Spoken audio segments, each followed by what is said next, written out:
Well, another very warm welcome back, all my vintage dirt bike loving YouTubers, and thanks to you all once again for retuning to my classic dirt bike TV channel. Okay, coming up in this next video, we're going to take a look at more of those lovely machines from the Terry Pickering classic dirt bike collection, and we've picked another 6 or 7 machines from Terry's collection to let you have a look at. Now, there are videos already of some of these machines on my YouTube channel, so if you'd like a more in-depth look at each and every one of these bikes, then there are videos on my channel that you can take a look at. Okay, until then, let's just jump straight into our first machine.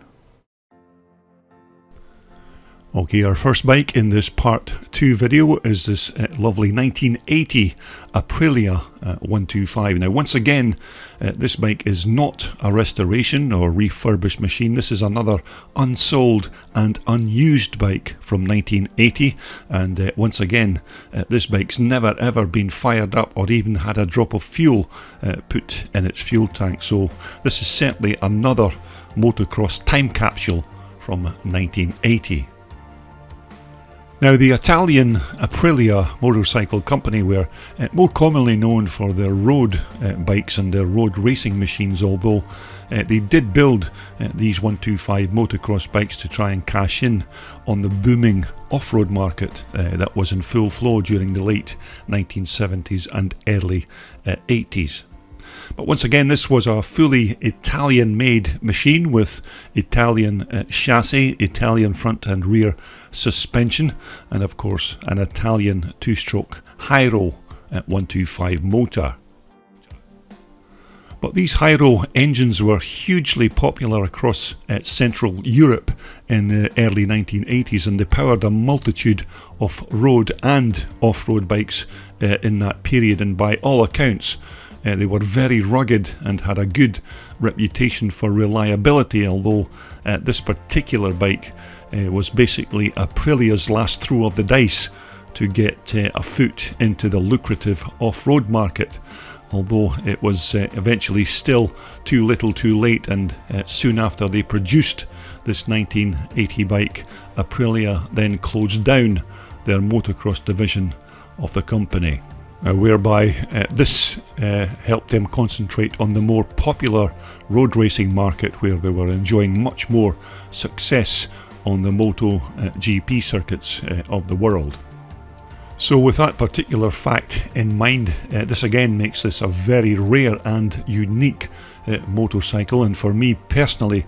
this is the very first ever Aprilia motocrosser that I've ever seen, and Terry's added another very rare bike to his ever growing collection. Now, the condition of this bike is simply amazing after 41 years, and it still looks like it was just built yesterday. So the Belgian collector who actually owned this bike originally all those years ago has certainly looked after it, as there's absolutely no furring or corrosion of any of its metal parts, and the paint finish also is still immaculate. Now, because the bike's never ever been started, you can see that there's absolutely no carbon deposits on the inside of this Aprilia exhaust tailpipe. Now, as far as I'm aware, there weren't many of these 125s made in 1980, and I certainly never saw any here in the UK, although I expect they would have been very popular in Europe during the 1980s, but without doubt a very nice and very rare piece of motocross history that Terry has added to his collection. Okay, next up we have another very nice looking classic, and this is Terry's 1971 360 Suqare Barrel Maico. Now, once more, and as in some of Terry's other bikes, this machine was put together using more of the huge supplies of bike parts that Terry has in his workshop, and this full rebuild and restoration is another project that was carried out by Terry's bike building friend Keith Ree. Now Keith is certainly no stranger to these old Maicos, as he did ride for them quite successfully back in the day, so he certainly knows his way around these old German motocrossers. But as you'd expect, every part on this bike was inspected for wear or damage and then totally refurbished before being reused on this new build. Now Terry had more than 90% of the parts that he needed to finish the build of this bike, although parts like the exhaust system were just about impossible to find, but Keith did manage to track down an original 1971 replacement from the USA. Now when it came to the bike's fiberglass side panels and fuel tank, these underwent a full renovation and repainting, and naturally a brand new set of Maico graphics were also added to complete this part of the rebuild. But after some painstaking hard work, the tank turned out just absolutely perfect. Now this original Maico exhaust was certainly a very good find for Keith when he managed to buy it in the USA, and it just adds to the authenticity of this finished bike. Now the seat again was another part that had the full-on restoration treatment, and it turned out really well after it was stripped down and then recovered. Now of course you can't just buy original rear shocks for this bike these days, so a very good pair of high quality Hagen classic shocks were fitted in their place. Now quite a good set of Magura levers and their covers have also been fitted onto this Maico, along with many of the other original bits and pieces that have gone into building this very nice looking motorcycle. And also, as you can see, this bike has quite a substantial rear sprocket on this machine, so just to get the gearing just right if Terry ever decides to fire it up and use it on a motocross racetrack. But yet again, another old Maico classic has been saved once more from obscurity, and if it wasn't for Terry having all the parts that he needed to put together this bike, then it more than likely would never have been put together at all, and would still be just boxes of old Maico motorcycle parts gathering dust in another corner of his workshop. Okay, our next Terry Pickering machine is this 1976 Fluff Brown AJS Stormer enduro bike. Now this particular bike is another machine that Terry built himself using parts that he bought from a family friend a few years back. Now after the collapse of Norton Villiers Triumph in the late 1970s, the AJS Stormer part of the company was then restarted by Fluff Brown in 1974, where he then bought all the AJS Stormer bikes and the parts and the manufacturing rights to reproduce them, and these future AJS bikes would then be known as FB, or Fluff Brown Stormers. Now the bike's frame is the 531 light gauge tube style chassis, which was very strong and very light, and with this reasonably powerful Villiers 2-stroke motor in the frame, it was a light little motorcycle to throw around. Now the engine was a 249cc piston port 2-stroke that had an all metal clutch, and originally would have had the older contact breaker ignition system, although more modern CDI electronic parts are now available for this motor. Now because this was an enduro bike, it was fitted with a speedometer and a full lighting kit to enable it to be used on the public highway. Now these also had these nicely sculpted alloy fuel tanks, which held quite a decent amount of fuel, and certainly enough to compete in any length of scramble or enduro event. But these AJS Stormers make great bikes if you want to get started in vintage or classic scrambling, because there are plenty parts available for these motorcycles, and you can even buy complete machines direct from AJS themselves, so it's a very good option to consider if you're in the market for an older race bike. Now, Terry did tell me that this particular AJS Stormer is a bike that he uses very often, and when he's not using it at a scramble or enduro event, he still regularly takes the bike for a run along the country lanes and roads where he lives, just for a bit of fun. But yet again, of course, Terry's rescued another bike from the scrap pile, and he's built this very nice enduro version of these popular AJS Stormers, and this British classic will certainly sit proudly alongside some of his other vintage Huskies and Maicos and the hundreds of other bikes that he has in his collection. And although this Fluff Brown racer isn't as rare as many of Terry's other bikes, it still deserves its place in Terry's Museum of Motorcycle Memorabilia.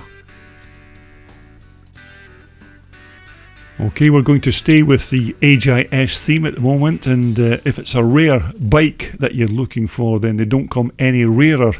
than this 1972 AJS 500 prototype, as this is the only one of its kind on the planet. Now, back in the early 1970s, this was a bike that was being developed by Norton Villiers Triumph right up until they then got into financial troubles, and this Chindits project, as it was then called, was scrapped, and the two bikes that were built were then ordered to be destroyed, although this example was saved and then fully restored. Now, it's well documented that at least 5 frames were built, but only the 2 bikes were actually ever put together, and this featured example was ridden and developed by the legendary Vic Eastwood, who raced his bike in 1972 for the very first time at a race event, and he scored 3 race wins the very first time it took to the track. And Vic Eastwood had big hopes for this bike for 1973, but then Norton Villiers Triumph then pulled the plug on any further development, and that was basically that. But Terry not only owns this very rare bike, but he also has all the moulds for casting the engine casing components, and Norton Villiers Triumph even made a prototype water-cooled cylinder for this bike, which Terry also has in his possession, but it's unsure if this water cooling was ever tested on the bike. But basically the bike was really just a variation on the standard AJS Stormer, and the motor is a rebored and restroked version of the Stormer 410 engine. Now, the bike was originally designed by Graham Evans, and it was Robin Clues who actually welded all the frame parts together. Now, Terry took about 2 years to complete the refurbishment of this bike, because as you'd expect, it had to be done just right first time, because there's obviously not another bike like it, and I'm sure there's not too many classic dirt bike collectors out there who can claim they have one of the only AJS 500 prototypes in their workshop or garage, which of course makes this a very rare and desirable piece of motocross history. And Terry puts this machine at the top of his list when it comes to picking his favourite vintage dirt bike. Okay, next up we're going to take a look at this Italian-made 1981 TGM 125. Now, once again, this is another brand new, unsold and unused bike from 1981, and as in many of other Terry's rare bikes, this has also never been started or had any fuel poured into its fuel tank. Now, TGM were again another one of the many small Italian motorcycle firms that were building motorcycles for their home market up until, of course, the Japanese then started to flood Europe with their Suzuki's, Yamahas, Kawasaki's and Hondas. And then of course these smaller companies like TGM never really stood a chance and just couldn't compete with the massive volume of motorcycles that were swamping the country. But this particular TGM is powered by an Italian-made Hyro 125 water-cooled motor, and in their native country these TGMs sold in decent numbers and were very quick little machines, and not unlike the older Cagiva 125s of their day. But again, Terry's got his hands on another piece of motocross history here, although these weren't a bike that you actually saw in the UK mainland or even across the pond in the USA. These were mainly confined to being sold in their native Italy or its surrounding countries. But you have to admit it's a stunning little machine, and to see a brand new example in this condition and almost 40 years old is quite bizarre, because I don't think I've ever seen a used TGM 125, let alone a brand new example. But they had Italian forks and they had an Italian Corticosa rear shock, and many of the smaller parts like even the Tomaselli gasser throttle were all Italian sourced bike parts. Now this bike's rear swing arm was a sand-cast unit, but the condition of the metal parts on this bike is again unbelievable for being 40 years old, so it looks like this bike once more has been stored in a climate controlled building for most of its life. Because if this bike was just placed in a damp workshop or garage with just a cover thrown over it, it certainly would not have survived in this kind of immaculate condition. But you have to say that Terry's a very lucky man indeed to have these bikes and the many other rare examples in his private collection, and you have to say it's thanks to Terry and of course my YouTube channel we can all get a chance to take a look at these very rare specimens. But of course these few bikes that you're taking a look at here in this part 2 video, and of course the examples that we saw in part 1, are just a very small selection of the motocross gems that Terry has hidden away in his Aladdin's Cave of old classic dirt bikes. And if it hadn't been for the dreaded pandemic over the last year, we would most certainly be looking at much more of Terry's race bikes from his fantastic collection. Okay, next up we are moving on to this very nice 1981 Italian Moto Villa 250, and this bike once again is another unrestored and original machine from 1981. Now I had to take the video clips of this bike inside Terry's workshop, as the weather at the time turned very nasty outside, so we had to wheel the bike into his workshop away from the wind and rain. Although, as I said, this is another unused bike from 1981, built of course by Moto Villa, who were very successful in their native Italy, and these Villa machines went on to win their national championships in 1975, 76 and 77, and just to commemorate these victories they had them stamped on the fuel tank as a lasting reminder of those great days. Now the Moto Villa company did make some great motocrossers in their day, and they were all very quick bikes, powered of course by their own two-stroke engine, which was not just used on off-road bikes, but was actually put to good use in kart racing as well. And these two-stroke power plants were very popular among the four-wheel racers back in the day. But as far as I'm aware, this bike is a brand new machine from 1981, and I've been told that this is another rare bike in that it's never been run or had fuel put through its engine. But Moto Villa was of course the brainchild of Francesco Villa, who was actually a motorcycle racer and engineer, and in his early years he worked for the Italian Ducati motorcycle company. But back in 1981 you could buy a bigger 350 or 410 version of this twin shock racer, and you could also have it either in a motocross or enduro specification, although either version was still very suitable for taking on any kind of off-road racing, but the motocross spec racers were certainly the more popular of the two. Although in terms of the bike's overall aesthetic looks, you can imagine that because this was a fully Italian designed and built motorcycle, that it had to have that Italian flair and style, and painting the bike and the motor in this fiery orangey red colour certainly catches your eye the first time you take a look at it.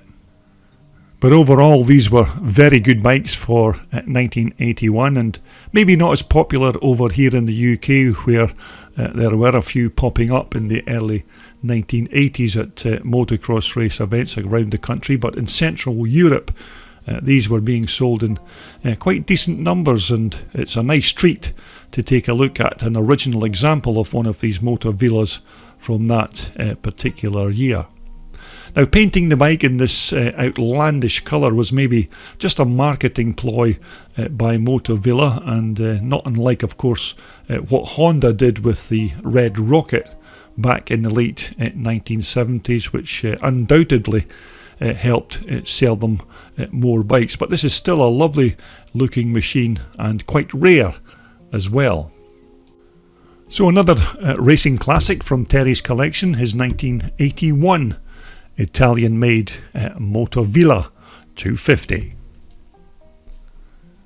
Okay, our final machine for this part 2 video of the Terry Pickering collection is this fully restored 1980 Wilcomoto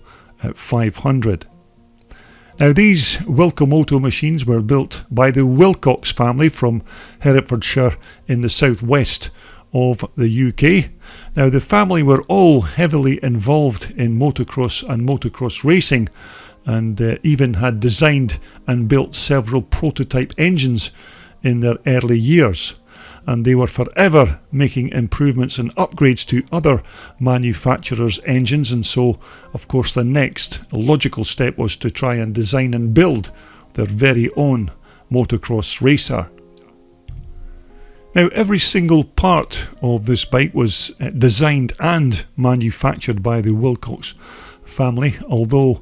these magnesium engine casings were actually cast by a specialist company, although all the internals and the motor's crankcase machining was all done by the Wilcox family. Now, this hole that you can see in the cylinder was actually made as it was thought that sometime in the future maybe a power valve of some description may then be added to the motor. Now, the bike had a 4-speed gearbox, as it was thought that because of the amount of power that this big 500cc motor was pushing out, that a 4-speed gearbox would be more than adequate to handle the power from that big 2-stroke power plant. Now, also, as you can see, the bike had a heavy duty single monoshock rear suspension at the back. Again, this was designed and built by the Wilcox family themselves, and this gas-filled remote reservoir was bolted on to the bike's rear swing arm, which again was another lovely product of the very talented Wilcox engineers. Now, one of the other innovative parts on this bike is this combined wheel hub and disc brake, which is all cast in a single unit, so there's no need to bolt the disc onto the hub, as of course you would do in conventional motocross front disc brake arrangements. Now, the bike's front caliper is again a Wilcox design component and also manufactured in magnesium. But apart from outsourcing the casting of the magnesium engine casings, virtually every other part of this bike was made in-house by the Wilcox company. But this particular Wilcomoto bike was another restoration by the very talented